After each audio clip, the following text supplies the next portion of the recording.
สบายดีข้าพเจ้าอนุสามณีคุตมื้อนี้ข้าพเจ้าจะมานำเสนอเกี่ยวกับวิธีสิสอน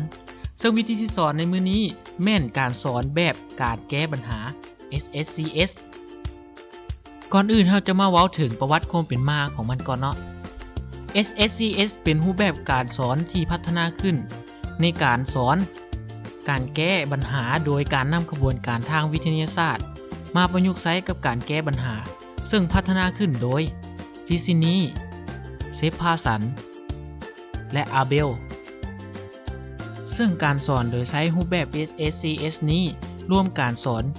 การแก้ปัญหาในรูปแบบของ CPS หรือ Creative Problem Solving และรูปแบบของ Ideal หรือ Identify Define Explore Act and Look จากทั้งสองรูปแบบฟิซินีและคณะได้มีความเห็นว่าจะพัฒนาในการแก้ปัญหานั้นชัดเจนและเหมาะสมกับนักเรียนระดับประถมศึกษาตอนปลายและนักเรียนระดับมัธยมศึกษา SSCS เป็นรูปแบบการสอนที่ใช้พัฒนาทักษะในการแก้ปัญหาของนักเรียนซึ่งเป็นทักษะที่ฝึกให้นักเรียนได้รู้จักใช้กระบวนการคิดหาเหตุผลในการซอกหาคำตอบและทางฟิซินีและคณะได้กำหนดขั้นตอนของ SSCS ออกเป็น 4 ขั้นตอนดังนี้ขั้นตอนที่ 1 ขั้นค้นหาหรือขั้นเซิร์ชแม่ขั้นตอนที่อาจารย์จะตั้งคำถามให้นักเรียนเพื่อให้นักเรียนแยกแยะหาเหตุผลของปัญหาซึ่งประกอบด้วยการระดมสมองเพื่อเห็นให้เกิดการแยกแยะต่างๆนักเรียนจะต้องหาข้อมูลของปัญหาเพิ่มเติม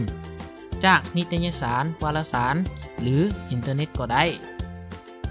ขั้นตอนที่ 2 ขั้นแก้ไขหรือขั้นโซฟแม่ขั้นตอนที่ต้องหาคำตอบของปัญหาและขั้นตอนนี้นักเรียนต้องวางแผนในการแก้ปัญหาซึ่งขั้นตอนนี้อาจารย์จะต้องให้ความช่วยเหลือในการวางแผนของนักเรียนขั้นตอนที่ 3 ขั้นสร้างคำตอบหรือขั้น Create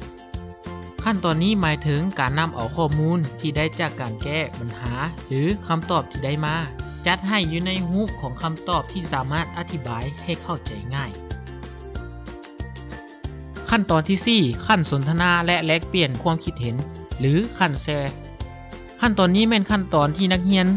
แสดงความคิดเห็นเกี่ยวกับคำตอบที่ได้ทั้งของตนเองและผู้อื่นโดยสุดท้ายอาจารย์จะเป็นผู้สรุปคำตอบในตอนสุดท้ายต่อมาเราจะมาว่าถึงหลักการสอนตามรูปแบบ SSCS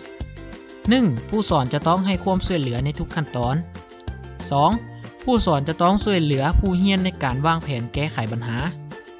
3. ผู้สอนจะต้องชี้ให้เห็นถึงข้อผิดพลาดในการแก้ปัญหา 4. ผู้สอนจะต้องแสดงให้เห็นว่าผู้เรียนมีสมมุติฐานที่เพียงพอในการแก้ปัญหา